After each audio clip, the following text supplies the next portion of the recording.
আসসালামু আলাইকুম dear viewers, আজকে আপনাদের সামনে পে এর উপর আরেকটি লেসন নিয়ে হাজির হলাম। তো চলুন দেরি না করে লেসনটি শুরু করা যাক। প্রথমে আমরা জানিয়ে রাখতে চাই একটু, সেটা হলো SB equal to somebody, STS equal to something. আচ্ছা, প্রথম শব্দটি দেখি, পে অথবা গিভ অ্যাটেনশন টু এসবি বা সামথিং। এই এসবিটা হচ্ছে সামবডি আর এসটিএসটা হচ্ছে something. Pay careful attention to SB something, be attentive to somebody something, pay heed to SB বা এসটিএস মানে কারো প্রতি বা কোনো কিছুর প্রতি মনোযোগ দেওয়া। প্রত্যেকটা শব্দ আমরা গিভ অ্যাটেনশন টু আছে না, অথবা পে অ্যাটেনশন টু, এইভাবে করা যেতে পারে। হ্যাঁ, আচ্ছা, যার অর্থ হচ্ছে মনোযোগ দেওয়া, কোনো জিনিসের প্রতি বা কারো প্রতি মনোযোগ দেওয়া। একটা হচ্ছে pay little attention to SB বা পে লিটিল হিট টু, অথবা pay little careful attention to, অথবা গিভ লিটিল অ্যাটেনশন টু হচ্ছে অল্প মনোযোগ দেওয়া কোনো কিছুর প্রতি বা কারো প্রতি।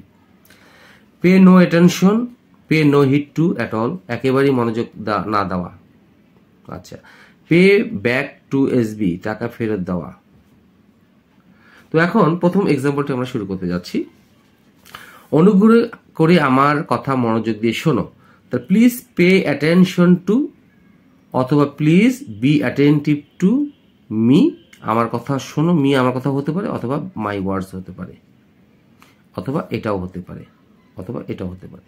আশা করি বুঝতে পেরেছি। আমি আবারও রিপিট করছি, please pay attention to me, অথবা টু মাই ওয়ার্ডস, যে কোনো একটা বলবো, অথবা please be attentive to me, অথবা please be attentive to my words. আশা করি বুঝতে পেরেছি। হয় এই প্যাটার্নে করবো, নতুবা দ্বিতীয় প্যাটার্নে আসি। Please pay careful attention to me, অথবা পে অ্যাটেনশন টু মাই ওয়ার্ডস, এটা একটা প্যাটার্ন হতে পারে।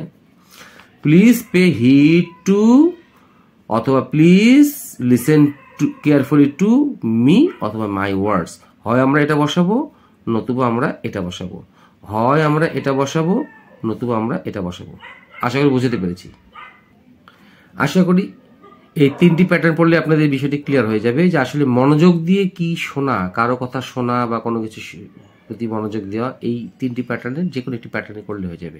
এখন দ্বিতীয়টি আসি, লেখাপড়া মনোযোগ দাও। দেখেন, হও মানে B attentive two your studies, এই প্যাটার্নগুলো আমরা লক্ষ্য রাখবো। B attentive two your studies. দ্বিতীয় প্যাটার্নটি আসি, pay attention to your studies, pay attention to your studies, মানে এইটুকু হচ্ছে মনোযোগ দাও, কোথায়? তোমার পড়াশোনার প্রতি মনোযোগ দাও। অথবা give attention to your studies, তোমার পড়াশোনার প্রতি মনোযোগ দাও। অথবা pay heed to your studies, পড়াশোনার প্রতি মনোযোগ দাও। অথবা be mindful of your studies, মানে পড়াশোনার প্রতি মনোযোগ দাও। তাহলে আমরা এই 1 নম্বর এবং 2 নম্বরের মধ্যে আমরা অনেক কিছু শিখে ফেললাম, যেগুলো অর্থ হচ্ছে মনোযোগ দেওয়া। আশা করি বোঝাতে পেরেছি। এই প্যাটার্নগুলো আপনারা খুব ভালো করে দেখেন। এইগুলোর যে কোনো একটি প্যাটার্ন দিয়ে আপনারা বিভিন্ন ধরনের এরকম মনোযোগ দেওয়া অর্থে ব্যবহার করতে পারবেন অন্যান্য বাক্যেও। আচ্ছা, আমি লক্ষ্য করছি তুমি আমার কথায় আমার কথায় অল্প মনোযোগ আছে, মানে অল্প মনোযোগ দিচ্ছ। মানে এখন আসি আমরা এই pay little attention, pay little heed to, অথবা pay little careful attention to, অথবা গিভ লিটিল অ্যাটেনশন টু, এটা হচ্ছে অল্প মনোযোগ দেওয়া। আমি লক্ষ্য করছি তুমি আমার কথায় অল্প মনোযোগ আছে আর কি। আই নোটিস, লক্ষ্য করছি, you are paying little heed to, you are paying little attention to, you are paying little careful attention to my ওয়ার্ডস।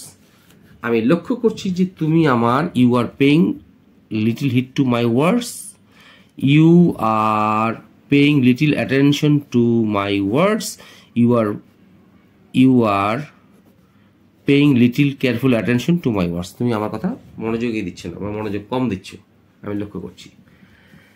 এখন আসি, সেটা হলো সে একেবারেই গুজবে কান দেয় না, গুজবে কান দেয় না। আচ্ছা, এখন এই গুজবে কান দেয় না হচ্ছে pay no attention to, pay no heed to at all. আচ্ছা, এখন এটা দেখার চেষ্টা করি 4 নম্বর এক্সাম্পলটি।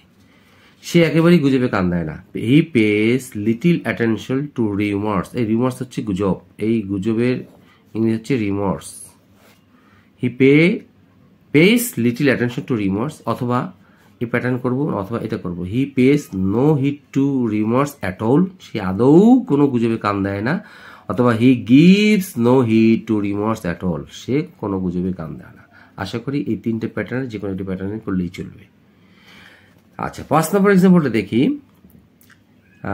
এটা হচ্ছে পে ব্যাক টু এসবি। এই যে এটা পে ব্যাক টু এসবি, যার অর্থ হচ্ছে টাকা পরিশোধ ফেরত দেওয়া। সে আপনার ধার করা 1 লক্ষ টাকা 1 মাসের মধ্যে, কিছুদিনের মধ্যে, এরকম বলি না, 1 মাসের মধ্যে, 1 বছরের মধ্যে, 7 দিনের মধ্যে, কিছুদিনের মধ্যে ফেরত দিতে যাচ্ছে। তার মানে কি হি ইজ গোয়িং টু পে, শোধ দিতে যাচ্ছে কি দ্য লোন অ্যামাউন্ট, ধারকৃত টাকা কত 1 লাখ, এই প্যাটার্ন টু ইউ। তাহলে he is going to pay the loan amount, লোনের পরিমাণটা হচ্ছে 1 লাখ টাকা, তোমাকে ফেরত দিচ্ছে কোথায়? 1 মাসের মধ্যে যদি হয়, ইন এ মান্থ, যদি কিছুদিনের মধ্যে হয়, যদি কিছুদিনের মধ্যে হয়, এই কিছুদিনের মধ্যে হচ্ছে উইদিন এ ফিউ ডেজ, যার অর্থ কিছুদিনের মধ্যে ফেরত দিতে যাচ্ছে। যদি বলে 1 সপ্তাহের মধ্যে, ইন এ উইক, এরকম আসবে আর কি। সে তার 1 লক্ষ টাকা ফেরত দিয়েছে যা 6 মাস ধরে পড়েছিল। আচ্ছা, তাহলে হি হ্যাজ দিয়েছে, তাহলে হি হ্যাজ পেইড, এটা হচ্ছে ভার্ব 3, পেইড টাকা 1 লাখ ব্যাক টু হার। তার মানে 1 লক্ষ টাকা ফেরত দিয়েছে। ফেরতের ইংলিশটা দেখেন, হি হ্যাজ পেইড টাকা 1 লাখ, 1 লাখ টাকা শোধ করেছে কি ব্যাক টু হার, মানে ফেরত দিয়েছে যেটা পড়েছিল 6 মাস ধরে। হুইচ ওভার, এটা দিলেও হবে না দিলেও হবে, which over a period of 6 months, যা 6 মাসের বেশি ধরে টাকাটা পড়েছিল। আশা করি বোঝাতে পেরেছি।